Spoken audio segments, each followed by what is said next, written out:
시다 10편 122편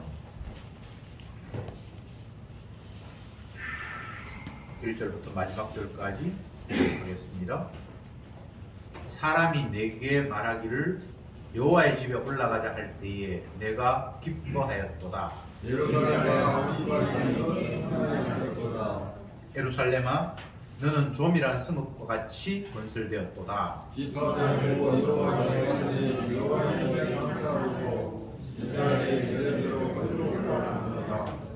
거기 판단의 보좌를 주셨으니 곧 다윗 집의 보좌로다.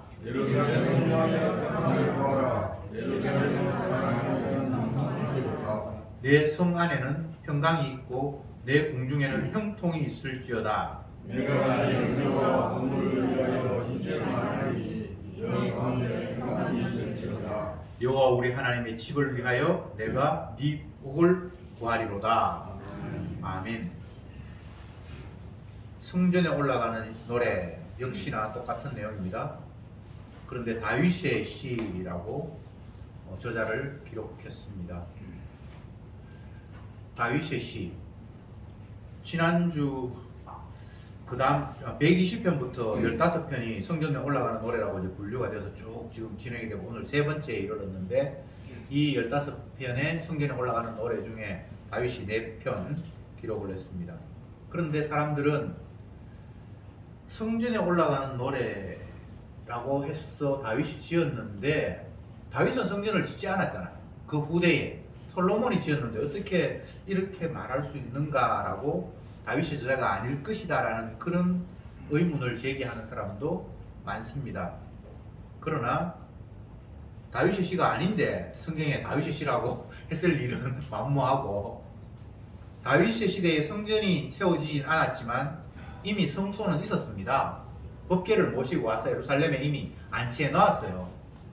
그리고 모든 재료들을 다 준비해 놓고 아들에게 짓게 했기 때문에 성소가 없다라고는 말할 수가 없습니다. 이미 다윗 시대에 예루살렘에 법궤를 모셔와서 성소가 있었습니다. 그래서 성소에 올라가는 노래, 성전에 올라가는 노래라는 말이 틀린 말은 아니다. 그런데 이스라엘이 성전으로 올라가는 것은 율법에 의하면 1년에 3차례 무교절, 77절, 또 초막절 남자들은 반드시 1년에 3차례 하나님의 성전에 올라가라 라고 이야기했기 때문에 이게 성전에 올라가는 노래는 절기에 각 지역에 있는 성도들이 절기를 지키기 위해서 성전으로 향해서 언덕으로 올라가는 그런 상황들을 그리면서 시가 기록된 것이 아닌가 그렇게 생각이 되어지고 그런 상황을 연상하면서 본문을 보면 나름대로 어떤 그림이 그려집니다. 1절 봅시다.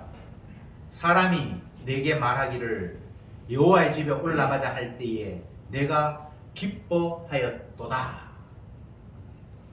다윗은 이미 예루살렘 성에 살고 있는데 뭐 올라가느냐? 이것은 일반의 백성의 입장에서 성도의 입장에서 회상을 하면서 이제 절기가 되어서 하나님 앞에 올라가서 예배 드려야지 하면서 사람들이 어울려서 성전을 향해서 걸어가면서 기뻐했다라는 그런 내용 충분히 있을 수 있죠.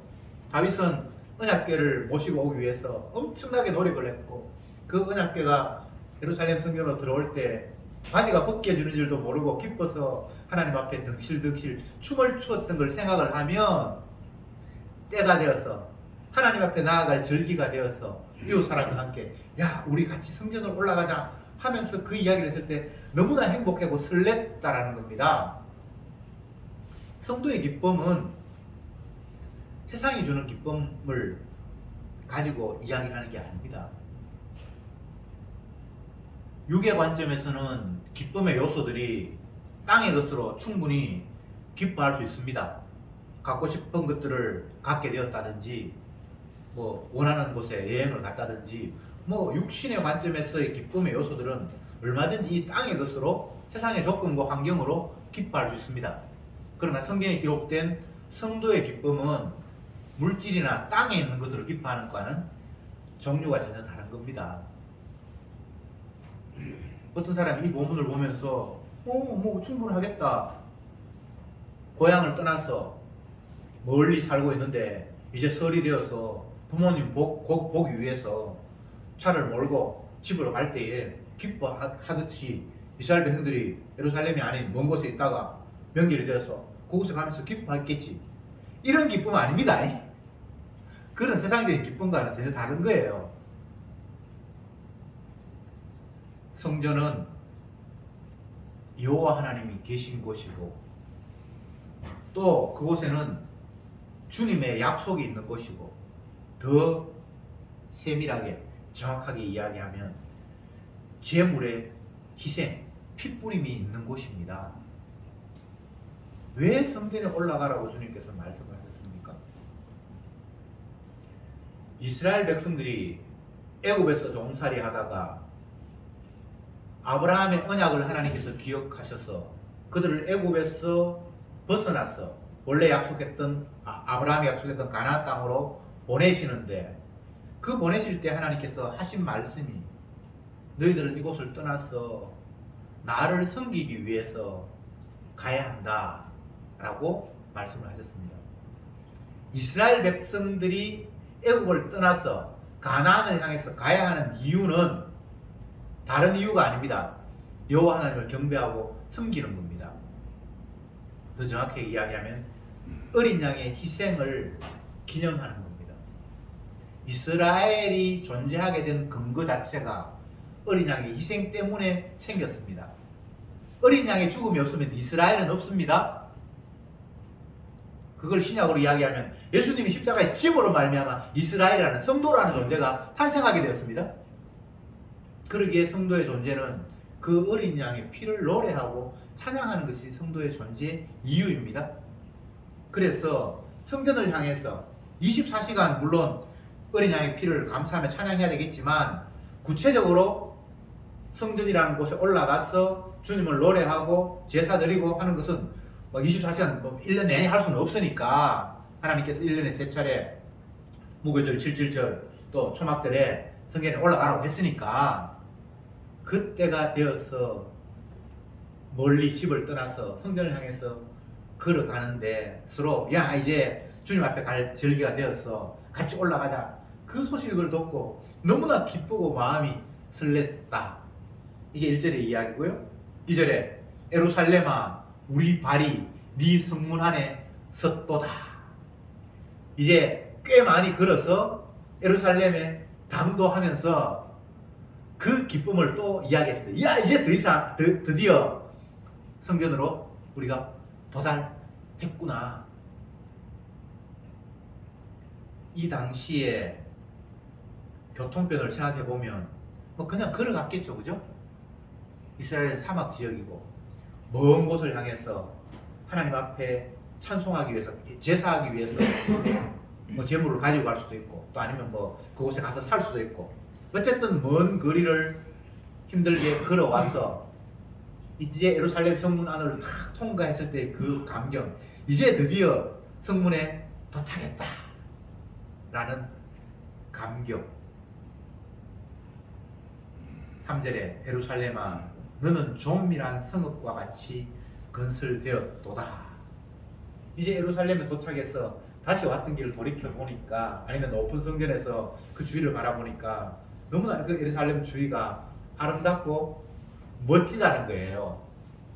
물론 아름답고 멋진 것이 외형적일 수 있지만 영적으로 이제 성전이 있는 곳에 와서 그 주위를 보니까 다 좋게 보이고 너무나 행복한 그런 어떤 순간을 이야기할 수 있겠죠. 사실 예루살렘은 다윗 왕이 점령해서 예루살렘 성으로 이름을 바꾸고 시온성이라고 하고 그것을 다윗성이라고 이름을 짓고 그곳에 나중에는 성전을 세우는데 본인이 이 성전에 올라가는 노래를 지으면서 과거부터 많은 것들을 회상하지 않았겠어요?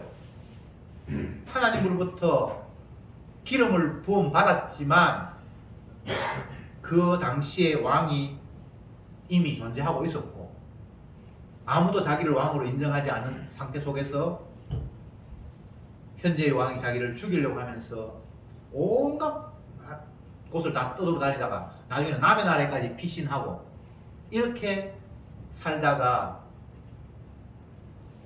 이웃과의 전쟁에서 왕이 죽었다는 소식을 듣고는 다시 유대 땅으로 돌아오지요. 근데 와서 바로 왕이 되는가 하면 아니에요. 사울왕의 아들 모비보셋을 사람들이 또 왕으로 동량을 하고 역시 다윗을 못 살게 구는 그런 기간이 엄청나게 길었습니다. 예루살렘에 가서 정식으로 왕이 되기 이전에 7년 동안 유다 지역에서 왕으로 있었다고 성경에 기록을 하고 있고, 마지막으로 그쪽으로 가서 이제 통합 왕이 되는데 물려 7년이 걸리고, 그 전에 사울왕이 쫓겨다니는 것도 빼뿌리고 이미 왕이 돼서 왕으로 통치를 해야 되는데도 불구하고 반발 세력들이, 옛날 그 구왕의 세력들이 있어서 제대로 된 왕 노릇을 못하는 그 세월이 7년이라고 성경에 기록이 돼 있잖아요. 근데 결국은 예루살렘 성을 차지하고 유대 전체를 다 장악하고 그러면서 법궤가 옮겨오고, 이런 과정을 생각하면 성경에 올라가는 이 노래, 내가 사람들로부터 이제 절기가 되었으니까 성전에 올라가자는 소리를 듣고 너무 행복했다. 그리고 걸어서 성문 안에 딱 도착해서 너무나 행복했고, 다시 뒤돌아보니까 예루살렘이 너무 조밀조밀하게 아름답고 황홀하구나. 충분히 이해가 가잖아요.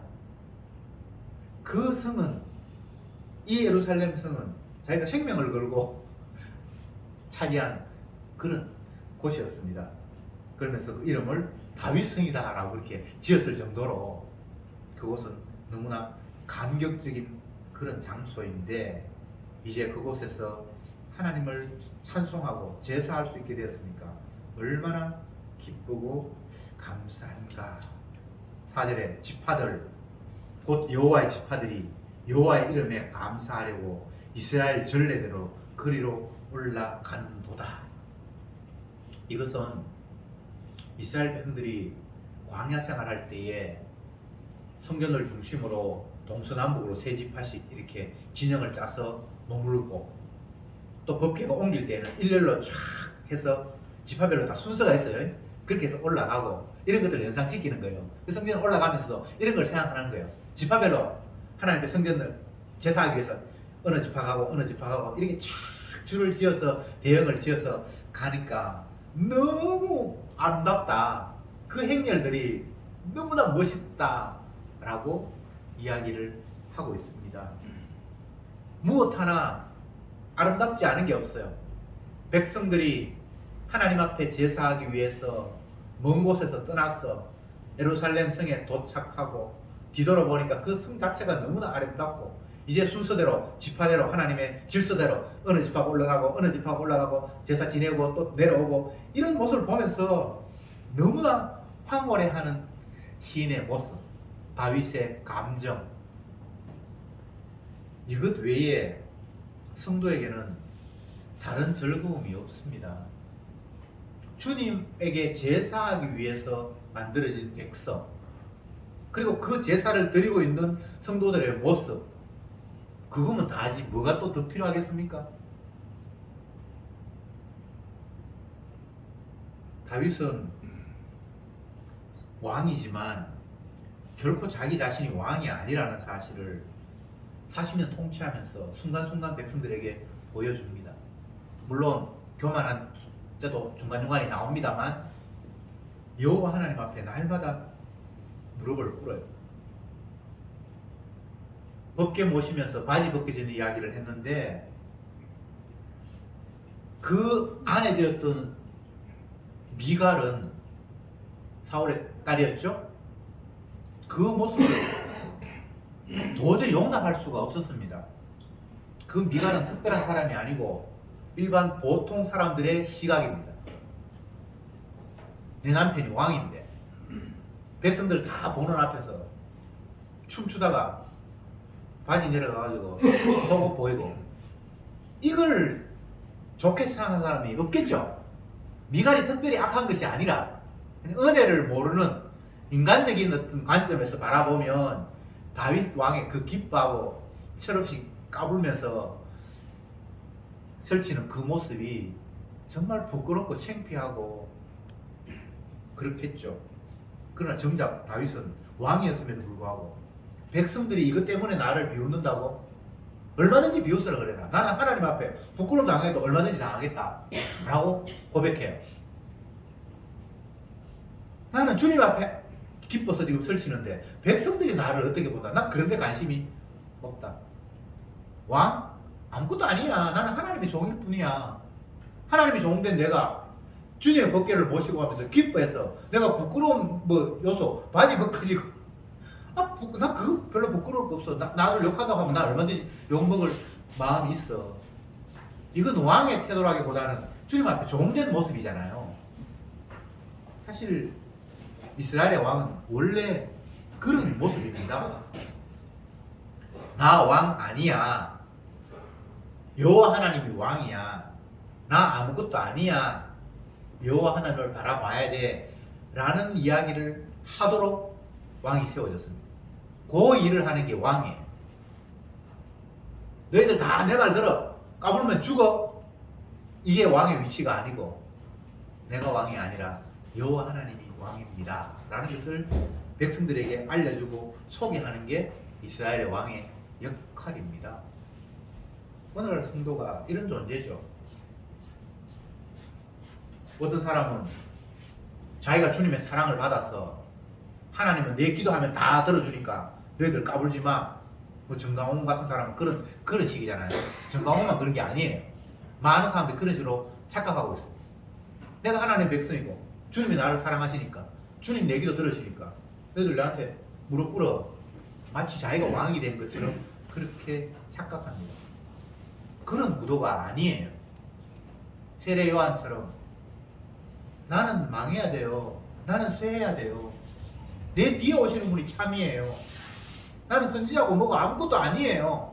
그냥 광야에서 외치는 소리에 불과해요. 사람들이 세례 요한이 많은 사람들의 세례를 주고 물론 그 환경도 주님께 조성하신 것입니다. 그 앞에 머리 숙이고 하니까 그 당시 종교 지도자로 봐서는 상당히 못마땅한 거예요. 대제사장도 있고 서기관도 있고 바리새인도 있고 지도자들이 많은데 그 앞에 다 온 백성이 나가서 머리 숙이거나 세례받거나 그렇게 안 하는데 어디서 굴러온 빼딱인지 모르겠는데 딱 왔는데 많은 사람들이 그 앞에 몰려들고 세례받고 하니까 지도자들 입장에서 얼마나 섭섭하겠습니까? 너 도대체 뭐야? 네가 선지자야? 아니 나 아무것도 아닌데 나 개벽다구야. 개벽다구라는 말은 없습니다. 제가 지내면 어쨌든 자기가 아무것도 아니라는 거예요. 그 아무것도 아니다라는 말을 나는 소리다. 인격체로도 보지 않아요. 그냥 주님께서 내게 말하라고 해서 나는 그냥 입 벌려서 빵긋빵긋 그냥 말했을 뿐이라는 거예요. 그래서 나는 쇠해야 돼. 너희들이 자꾸 나를 대단한 사람을 보는데 나 아무것도 아니야. 나는 쇠해야 되고 내 뒤에 오시는 분 이분이 흥해야 돼. 이분이 메시아야 라는 말을 하기 위해서 선지자로 세워진 거잖아요. 그렇게 예수님이 세례 요한을 나중에 하여서 어떻게 이야기합니까? 여자가 낳은 자 중에 세례 요한보다 더 큰 이가 없다라고 말씀하신 거예요. 제대로 선지자 노릇을 했다는 거예요. 주의 길을 제대로 예비했다는 거예요. 다윗 왕, 이스라엘의 왕은 군림하는 왕이 아니라 내가 왕이 아니에요. 여호와 하나님이 왕이에요. 라는 이야기를 하기 위해서 세워졌다라고 제가 말씀을 드렸는데 그런 모습을 생각하면서 이 시를 보시기 바랍니다. 5절에 거기 판단의 보좌를 두셨으니 곧 다윗 집의 보좌로다. 여기는 이제 구체적으로 뭐 성전 올라가고 예루살렘 성에 발 디디고 주변 성을 보니까 아름답고 지파들이 쫙 줄을 지어서 하나님께 제사 지러 가는 게 너무 아름답다. 이건 다 외형적인 모습이에요. 이제 5절에는 구체적으로 거기 판단의 보좌를 두셨으니 이제는 구체적으로 성전 안에서 법궤를 바라보면서 판단의 보좌를 거기 두셨으니 다윗 집의 보좌로다. 이제 핵심에 들어갔습니다. 판단의 보좌, 심판의 보좌. 거기에서 모든 것들이 결정되는 자리, 그것을 또 다른 말로 다윗 집의 보좌. 자기가 다윗인데 다윗 집, 이 이스라엘 전체의 보좌, 그런 의미입니다. 심판의 보좌, 판결의 보좌. 그곳에서 모든 것들이 결정된다는 거예요. 신약으로 이야기하면 십자가 앞에서 모든 것이 결정되는 거죠. 왜 죄인이 심판받지 않고 용서되는가? 그 근거는 심판의 보좌 앞에서만 찾을 수 있습니다. 거기서 벗어나면 답이 없어요. 분명히 죄를 범했는데 벌하지 않겠대. 그 근거를 심판의 보좌, 그 뿌려진 피라는 구성 요소, 그 조건 외에 다른 데서 찾으면 답이 없어요. 그 죄의 사함을 받고 그 허물이 가림을 받은 자가 복이 있다. 다윗이 그런 고백을 하잖아요. 자기 자신이 죄인이 되고 난 이후에. 그 근거는 심판의 보좌에 있어요. 죄가 사함을 받고 허물이 가림을 받는 이유가 이 심판의 보좌에 있다고. 판결의 보좌에 있다고. 왜 신약 시대의 사도들이 기쁜 소식을 전한다 라고 이야기하면서 그 기쁜 소식에 십자가를 들이미는가?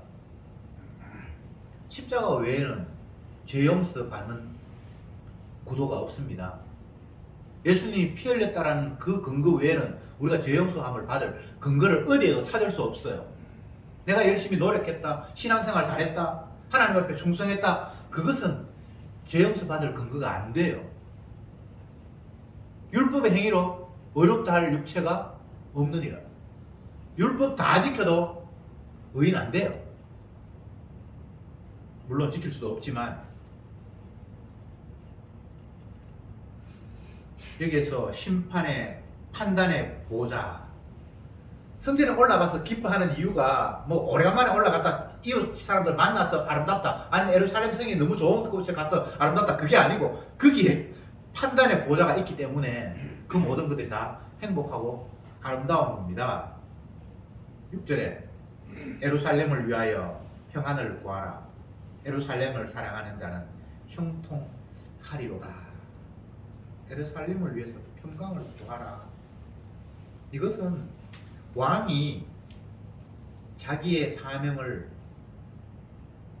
지금 이야기하는 겁니다. 왕이기 때문에 백성들을 평안하게 해야 되잖아요.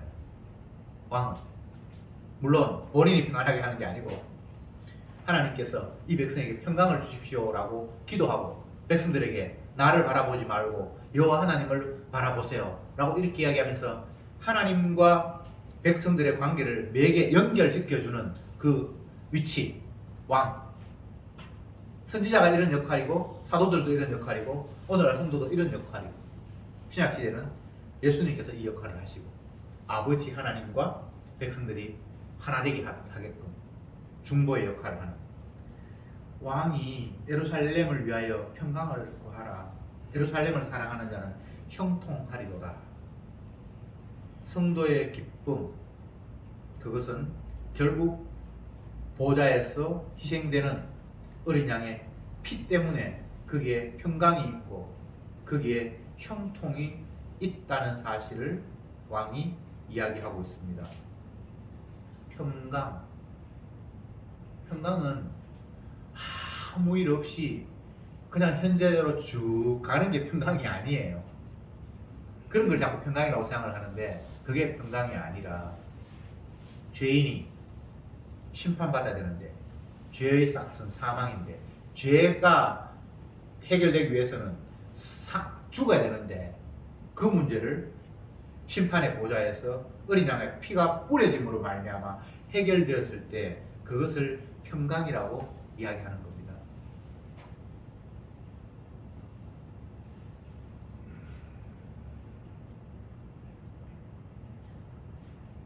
빚을 많이 진 자가 빚을 못 갚아서 이제 자기 몸을 팔아야 되는 그런 상황. 과거에는 그런 일이 많았잖아요. 성경에도 그런 일이 있고. 그런 걸 한번 생각해 보세요. 더 이상 내가 빚을 갚을 능력이 없으니까 몸을 이제 드리고, 요즘은 뭐 간 띄고 신장 띄고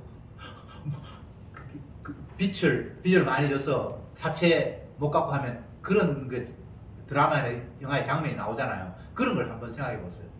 그런 상태가 됐는데 대신해서 어린 양이 희생함으로 말미암아 내가 그 빚에서 완전히 해방된 상태, 여기서 이것을 평강이라고, 평안이라고 여기서 이야기를 하고 있는 겁니다. 그러니까 성전에서 뿌려지는 피가 없으면 평강이라는 게 성립이 될 수가 없습니다. 아무 일 없다, 뭐 지난밤에 잘 잤다, 우리 집 편안하다, 이런 평안이 아니에요. 그건 평안도 아니에요. 그냥 문제없이 쭉 가다가 그냥 지옥 가는 거예요. 성전에서, 심판의 보좌에서, 오늘 본문으로 이야기하면 판단의 보좌에서 피가 뿌려지고, 그렇게 해서 우리가 용서되고, 그걸 평강이라고 이야기하고, 그걸 형통이라고 이야기하는 겁니다. 성소는 그런 곳이에요. 그리고 성도는 그 성소를 향해서 날마다 나아가야 되는 거예요. 다니엘은 남의 나라에 포로로 잡혀가서 성소가 있는 지역으로부터 멀어져 버렸습니다. 그럼에도 불구하고 날마다 창문을 열고 성소가 있는 쪽을 바라보면서 하나님 앞에 기도했다, 이런 표현이 있잖아요. 물론 뭐 그것이 성소에 올라가는 것과는 동일한 것인가 라고 이야기하면 그것과는 다릅니다만, 그 마음만은 날마다 성소를 향해서 올라가고 있는 거잖아요. 그는 성소에서만 내가 평안을 얻을 수 있고, 성소를 통해서만, 거기서 뿌려진 그 피, 그 판단의 보좌를 통해서만 내가 평강을 얻을 수 있다는 사실을 알았기 때문에 날마다 성소를 향해서 하나님 앞에 기도했다라고 다니엘에서 밝히고 있습니다. 그걸 신약식으로 이야기하면 날마다 십자가가 자기 눈에 밝히 보이는 거죠. 우리는 그 본문을 보면서 이런 식의 생각을 할 수 있습니다. 성전으로 나아가야 되는데, 성전으로부터 먼 남의 나라에 포로 잡혀 왔으면 데모를 하든지 혁명을 일으키든지 해서 성전으로 가면 된다 라는 생각을 하잖아요. 근데 다윗은 그런 노력은 안 해요. 심지어는 나중에 자기가 성전으로 돌아갈 수 있는 여건이 되어서 또 그 나라로 돌아가지 않아요. 왜냐하면 겉으로 드러난 건물, 그 성전이 아니라는 걸 깨달았기 때문에. 정결한 짐승의 희생을 통해서 이미 용서받았다는 것을 그는 알았기 때문에. 어쨌건 성전이라는 곳은, 성소라는 곳은 하나님과 죄인된 우리가 만나서 대신 당하는 희생, 정결한 짐승의 죽음, 하나님의 아들의 죽음을 통해서 우리의 죄 문제가 해결되고 깨끗게 되어서 하나님과 우리가 화목하게 되는 그런 약속이 성전에서 이루어지는 것입니다. 그러니까 성전에 올라간다는 것은 얼마나 엄청난 일인가를, 이 사실을 아는 사람은 이런 식으로 노래할 수밖에 없는 거예요. 성전, 여기는 자꾸 구약에는 구체적인 장소를 이야기하지만 신약에는 장소가 아니잖아요. 예배당에 올라갑시다, 그런 이야기가 아니잖아요. 주님의 피 흘리심을 날마다 바라보자는 이야기예요. 왜? 그것 외에는 내가 주님을 만날 방법도 없고 어렵게 될 방법이 없기 때문입니다. 성경은 처음부터 끝까지 예수님의 십자가를 이야기하고 있습니다.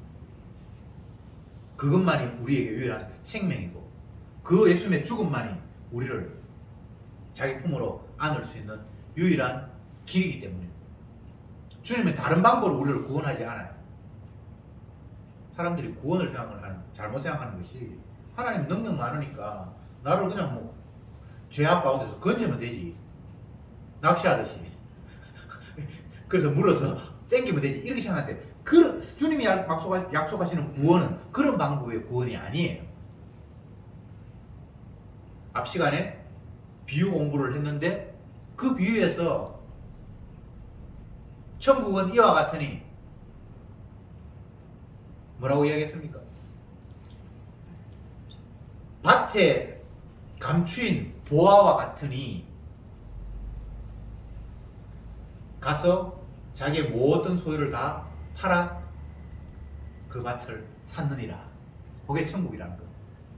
예수님이 귀한 것 발견하고 이게 내 생명이구나, 이건 내가 건져야 될 생명이구나를 발견하고 자기의 모든 것을 소유를 다 팔아 자기 몸을 십자가에 죽어서 요거 내 거야 라고 샀다는 겁니다. 그게 성전의 의미예요. 성경은 처음부터까지 다 십자가 이야기를 하고 있습니다. 예수님의 죽음을 이야기하고 있습니다. 예수님이 이런 말씀하셨습니다.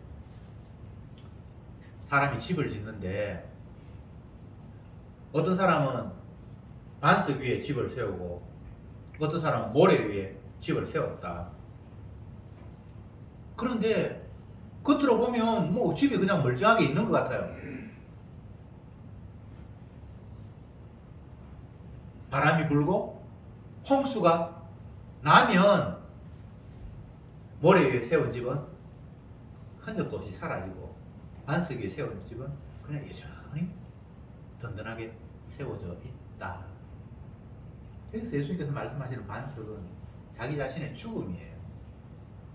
내 십자가 죽음 위에 뭔가가 세워지면 그건 풍랑이 아니라 뭐 어떤 것이 와도 변하지 않는데, 십자가의 반석에 근거를 두지 않는 다른 어떤 모래 위는 다 십자가 아닌 건 다 모래입니다.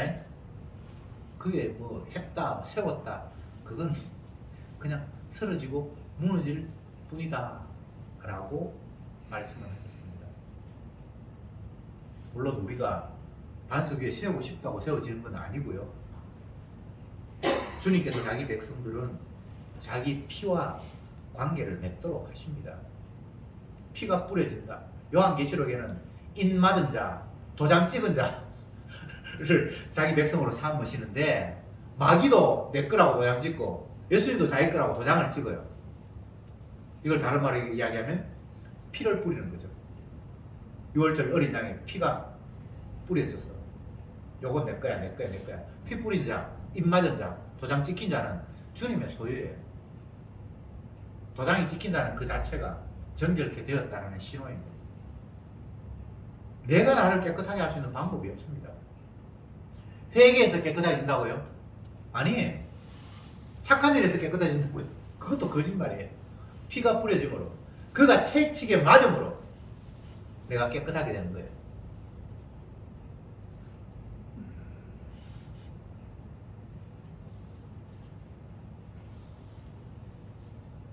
(8절에) 내가 내 형제와 부모를 위하여 이제 말하리. 네 가운데 평강이 있을지어다. 형제, 부모는 벗, 이웃, 형제, 이웃. 이스라엘 백성들 전체 나를 이야기합니다. 왕으로서 형제, 자매, 모든 내 백성들을 위해서 말한다. 너희 가운데 평강이 있을지어다. 예수님이 부활하시고 난 이후에 너에게 평강이 있을지어다 이런 이야기를 하시죠.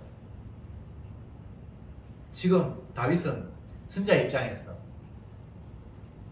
이미 성전에서 제물이 희생이 되었고 이제 모든 죄가 사해졌기 때문에 너희들에게는 평강이 임한다 라는 표현을 이렇게 노래했습니다.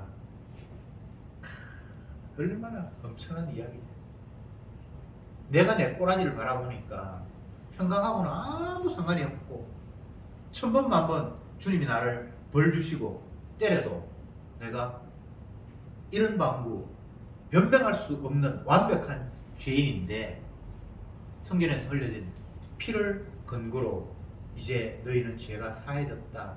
평강이 너희에게 임할 것이다. 라고 선언하시는 그 왕의 선언은 죄인된 백성인 나의 입장에서는 유일한 기쁜 소식입니다. 이것 외에 다른 기쁜 소식이 없어요. 제물의 희생을 보고 우리에게 그걸 근거로 평강을 선포하시는 이 약속, 이게 저희에게는 유일한 복음입니다. 기쁜 소식입니다. 마귀는 이런 식의 평강을 자꾸만 방해하죠. 조금 더 가지면 평안해질 수 있다. 더 높은 위치에 올라가면 기쁨을 맛볼 수 있다. 상황이 바뀌면 너 행복할 수 있다. 전혀 판단의 보좌, 성전에서, 십자가에서 주어지는 평강이 아닌 다른 평강을 자꾸 우리에게 말합니다. 주님 붙들어주지 않으면 모두 다 그 마귀의 거짓 평강에 다 넘어가요. 주님 붙들어주지 않으면, 주님 붙들어주실 때 그런 이야기들이, 아하, 이게 마귀의 장난이구나. 예루살렘에 그 판단의 보좌에서 유일하게 우리에게 평강이 주어질 수 있는데 왜 그 보좌, 십자가 외에 다른 평강을 이야기하지? 이건 마귀의 장난이야. 성도는 그렇게 깨닫게 되죠. 그러나 성도 아닌 사람은 너무나 그 이야기에 달콤하게 넘어가서 그쪽을 향해서 막 달려가는 거예요. 세상 사람들을 보세요. 얼마나 열심히 엉뚱한 곳을 향해서 질주하는지 여러분은 보고 있잖아요. 왜? 그들은 마귀에 사로잡혀서 거기에 자기 행복이 있는 것처럼 믿기 때문에 그 일을 하는 거예요. 왜 바울이 나는 너희가 예수 그리스도와 그의 십자가에 못 박힌 것 외에는 아무것도 알지 않기를 원한다, 이런 말을 했을까를 생각해 보셔야 됩니다.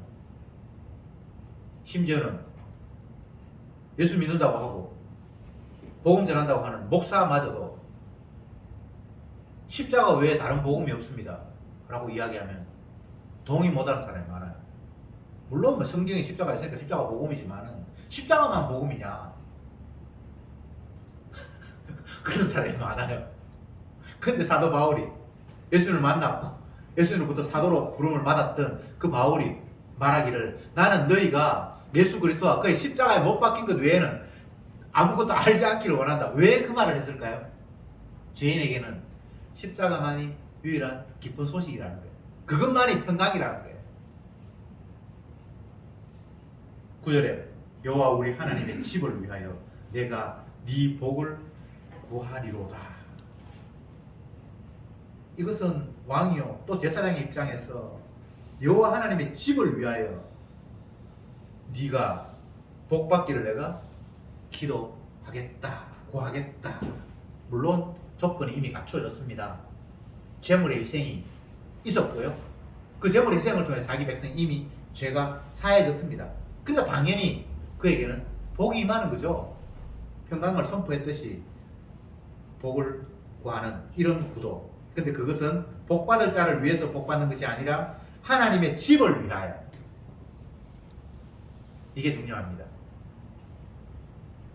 성도가 죄사함을 받고 거룩하게 되고 평강을 누리는 것은 성도를 위함이 아닙니다. 그 성도를 성도 되게 한 그 구도, 여호와 하나님의 희생, 그 십자가의 사랑을 드러내기 위해서 결국은 성도가 복을 받아야 하고 깨끗하게 되어야 합니다. 그래서 성도는 늘 나 이제 깨끗하게 되었어 라고 자기를 자랑하는 것이 아니라 당신의 희생을 통해서 하늘 보좌를 버리고 이 땅에 오셔서 가장 천한 모습으로 죽임당하신 그 하나님의 희생을 자랑하기 위해서 성도는 성도로 부름을 받은 겁니다. 어떤 경우에도 성도를 위한 구도는 없습니다. 제사가 성도를 위한 게 아니에요. 근데 자꾸 우리는 내재시키기 위해서 제사 드려야 된다고 생각하는데 내재시키기 위함이 아니라 하나님의 집을 위하여 주님의 영광을 위하여 그 어린 양의 희생을 높이기 위하여 우리는 그 희생 때문에 내가 의로워져야만 하는 그런 구도가 주님의 약속입니다. 나를 위한 하나님은 없습니다. 나를 위한 십자가도 없습니다. 나를 위한 교회도 없습니다. 나를 위한 복은 복이 아닙니다. 거꾸로 주님의 영광을 위하여 주님의 영광을 드러내기 위하여 우리는 죄 씻음 받아야 하고 의롭게 되어야 하고 평강 가운데 들어와야 합니다. 그래야만 주님께서 하셨다라는 것을 찬양할 수 있기 때문입니다. 이것이 주님이 약속하신 복음입니다. 기도합시다. 주여, 오늘 이 시간도 시편의 말씀을 통해서 다시 한번 주님의 은혜를 되새겼습니다. 우리는 죄로 말미암아 영원히 형벌받을 수밖에 없는 지옥에 떨어질 수밖에 없는 자이지만 주님은 성소를 마련하시고 그곳에서 죄 없는 정결한 짐승의 희생을 통해서 우리를 용납하시고 받아주신 그 놀라운 일을 말씀을 통해서 확인했습니다. 그러나 그 일이 결코 우리를 위함이 아니라 정결한 짐승의 그 희생과 사랑을, 즉 예수님의 그 희생의 사랑을, 십자가를 높이기 위한 용납하심, 죄 사함이라는 것까지 저들은 확인했습니다. 이 땅을 살면서 우리가 당하는 수많은 일들이 모두가 다 예수님의 주되심을, 그 십자가의 사랑을 드러내는 일로 활용되고 있음을 늘 깨달으며 어느 자리에나 어떤 환경에서나 주님을 노래하며 십자가를 자랑하도록 주여 저들을 이끌어 주옵소서. 예수님의 이름으로 기도드리옵나이다. 아멘.